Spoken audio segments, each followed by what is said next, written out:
It's possible that Italy is just giving crypto companies the go-ahead to work there without making sure that they are safe for investors. This summer, a number of well-known crypto companies such as Coinbase, Binance, and Crypto.com said that they have received permission from the government to keep doing business in Italy. In reality, the companies were added to a registry that was set up to make sure that companies were following the country's rules against money laundering. Starting us off, Italy hasn't vetted the 73 crypto firms that it approved this year. The Italian organization Organismo Agente e Mediatori, the OAM, which keeps track of financial agents like credit mediators and money changers who work in the country, has been very busy. Usually, the industry criticizes regulators for taking too long to process applications. However, Italy's OAM has quickly added 73 crypto companies, including the ones above, to its new list of virtual currency service providers, which just opened in May. When Coinbase was added to the OAM register in July, the company said that it had reached a key milestone on its way to serving European customers. It also said that it had gotten approval from the Italian regulators to provide ongoing crypto services to its residents. Binance and Crypto.com both made statements that were similar. Investors know that a company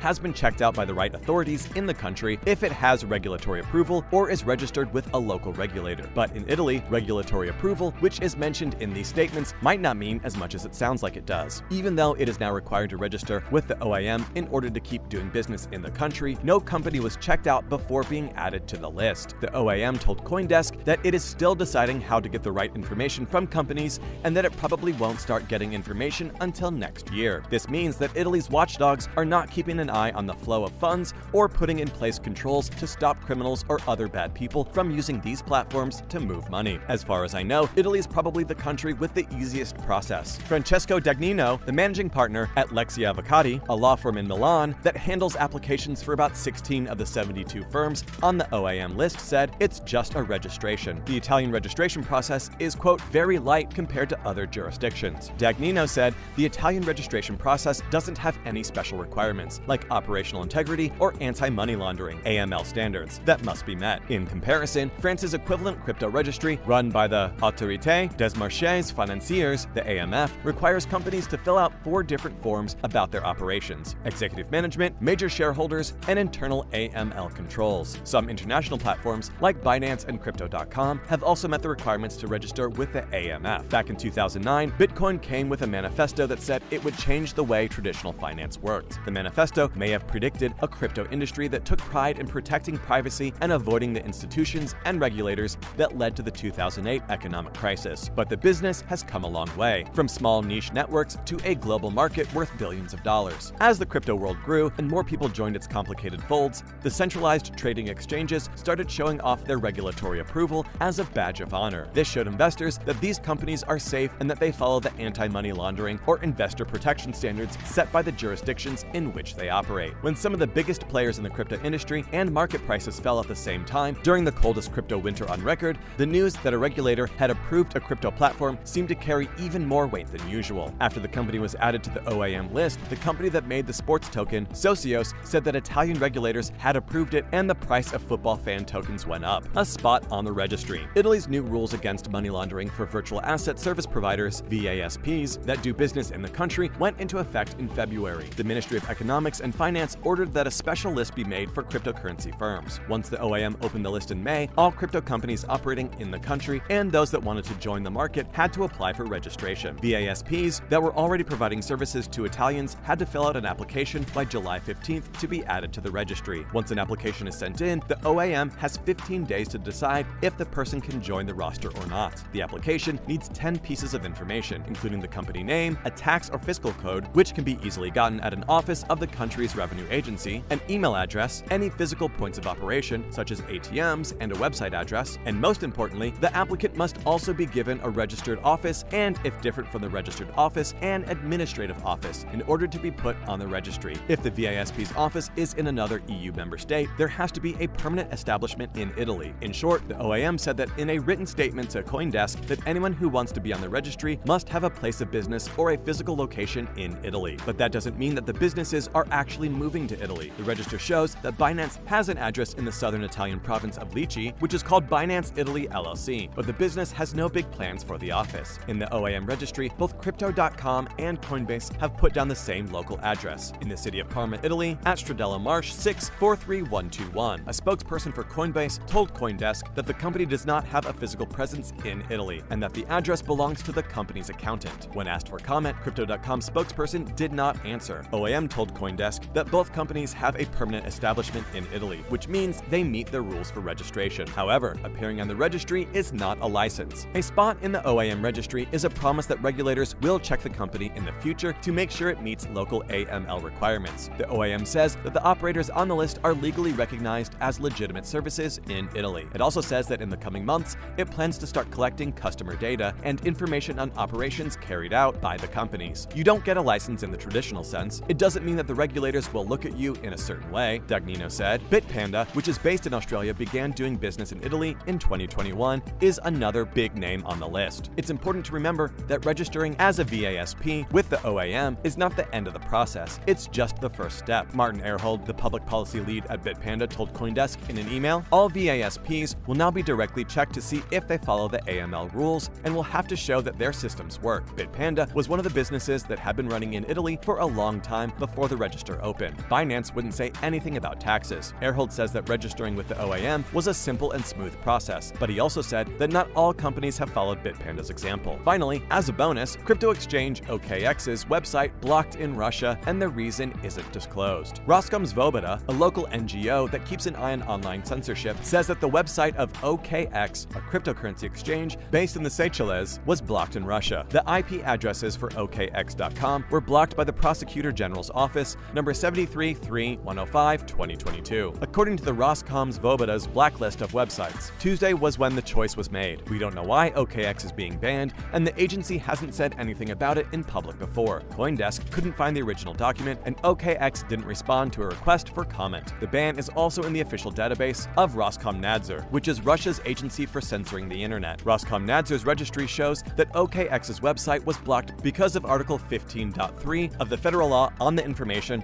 Technologies, and Protection of Informations. The article talks about public calls to do extremist things and gives information about groups that Russia has banned. Roskomnadzor and Roskomsvoboda have similar names because the people who support free speech made fun of the name of the censorship agency by changing Nazdor to Svoboda, which means freedom in Russian. OKX, which CoinGecko says is the third largest crypto exchange in the world in terms of trading volume, is not the first exchange that Russia has shut down. In June of 2021, a local court blocked Binance's website because issuance and usage of bitcoins are fully decentralized and there is no way to regulate it by the government, which contradicts the current Russian law, which was against the law in Russia at the time. However, over the past few years, different parts of the Russian government have been scrambling to come up with a single way to deal with cryptocurrencies. The law on digital assets says that crypto is a form of property, but it can't be used to pay for things in Russia. In a bill that is stuck in the Russian parliament, there are still questions about how taxes will be handled. Unfortunately, guys, that is all the time we have for today. Make sure to like and subscribe to the channel, and until next time, cheers!